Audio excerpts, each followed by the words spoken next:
Samstark, in search of excellence.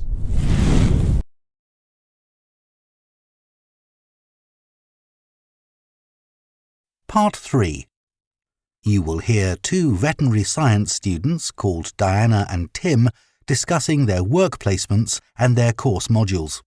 First, you have some time to look at questions 21 to 26.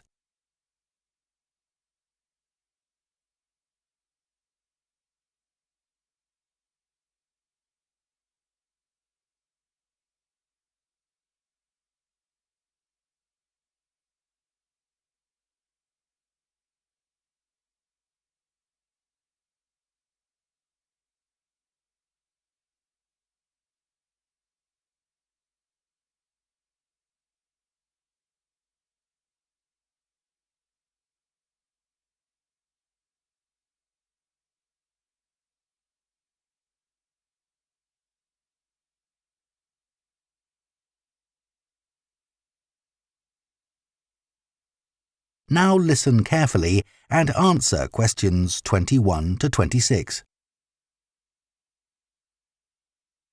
So, Tim, we have to do a short summary of our work experience on a farm.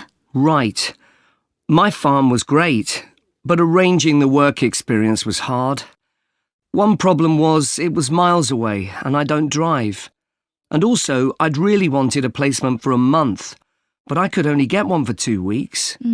I was lucky. The farmer let me stay on the farm, so I didn't have to travel. But finding the right sort of farm to apply to wasn't easy. No, they don't seem to have websites, do they? I found mine through a friend of my mother's, but it wasn't easy. No. My farm was mostly livestock, especially sheep. I really enjoyed helping out with them. I was up most of one night helping a sheep deliver a lamb. On your own? No, the farmer was there, and he told me what to do. It wasn't a straightforward birth, but I managed. It was a great feeling to see the lamb stagger to its feet and start feeding almost straight away, and to know that it was okay.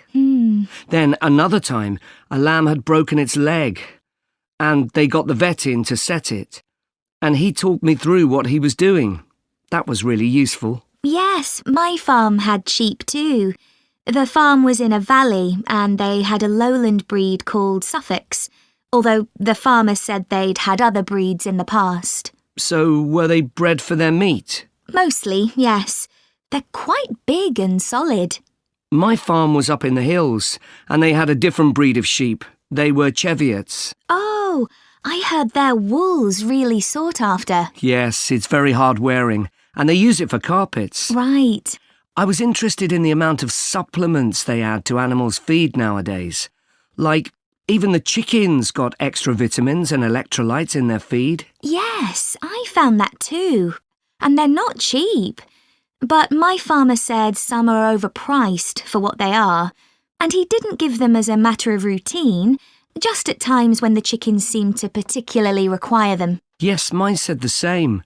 He said certain breeds of chickens might need more supplements than the others, but the cheap and expensive ones are all basically the same. So, did your farm have any other livestock, Diana? Yes, dairy cows. I made a really embarrassing mistake when I was working in the milk shed. Some cows had been treated with antibiotics, so their milk wasn't suitable for human consumption, and it had to be put in a separate container.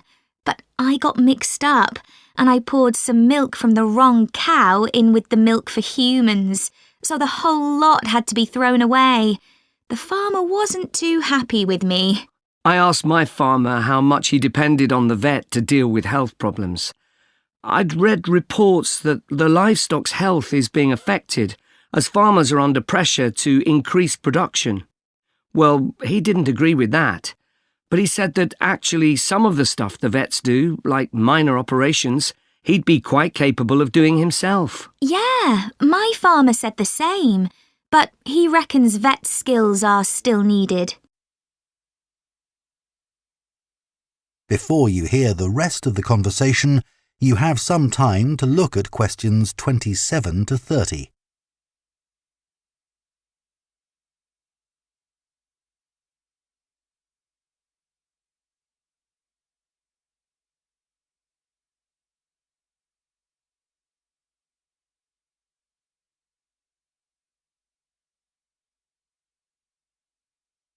Now listen and answer questions 27 to 30. Now we've got to give a bit of feedback about last term's modules. Just short comments, apparently. Shall we do that now? OK, so medical terminology. Well, my heart sank when I saw that, especially right at the beginning of the course, and I did struggle with it. I thought it'd be hard, but actually I found it all quite straightforward. What did you think about diet and nutrition? OK, I suppose. Do you remember what they told us about pet food and the fact that there's such limited checking into whether or not it's contaminated?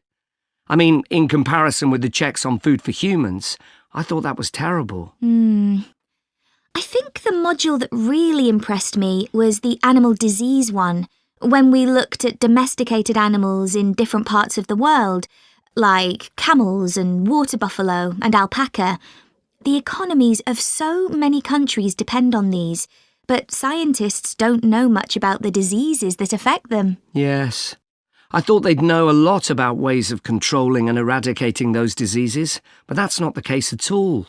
I loved the wildlife medication unit. Things like helping birds that have been caught in oil spills. That's something I hadn't thought about before. Yeah, I thought I might write my dissertation on something connected with that. Right. So, actually, I was thinking something along the same lines.